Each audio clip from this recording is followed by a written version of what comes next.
A stranger called me on Tuesday and asked where 140 wedding guests should park at my house.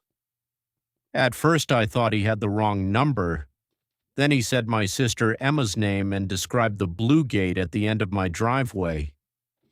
He was the caterer, and he needed to know whether his truck could turn around near the lake. The house used to belong to our grandparents. I bought it from the estate, spent 2 years repairing the roof and the deck, and moved in last autumn. Emma had asked once if she could hold her wedding there. I told her no.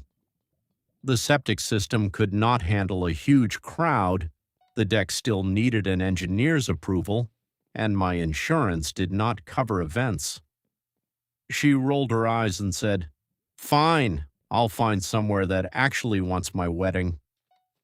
That was the last conversation we had about it. I asked the caterer to send me whatever paperwork he had.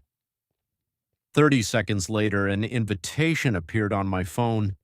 It had a watercolor drawing of my house, my full address, and the words, "Ceremony by the lake, reception under the stars." There were 140 guests, and the wedding was in 11 days. When I called Emma, she did not sound surprised.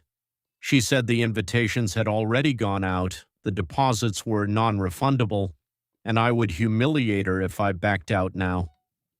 I reminded her that I had never agreed. She answered, "You said the deck wasn't ready. Dad fixed decks for 20 years. He'll look at it." Then she said something that made my stomach drop.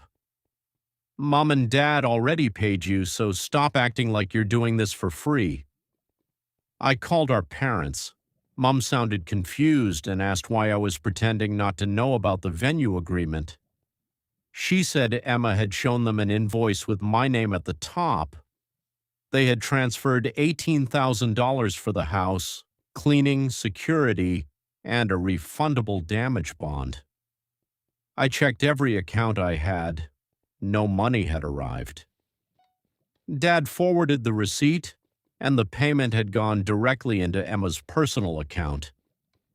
The invoice used an old logo from my renovation business and a signature that looked like mine if you only glanced at it. Emma had not just planned a wedding at my house. She had charged our parents $18,000 for a venue she did not own. And in part two, I found out how she planned to get inside without me knowing.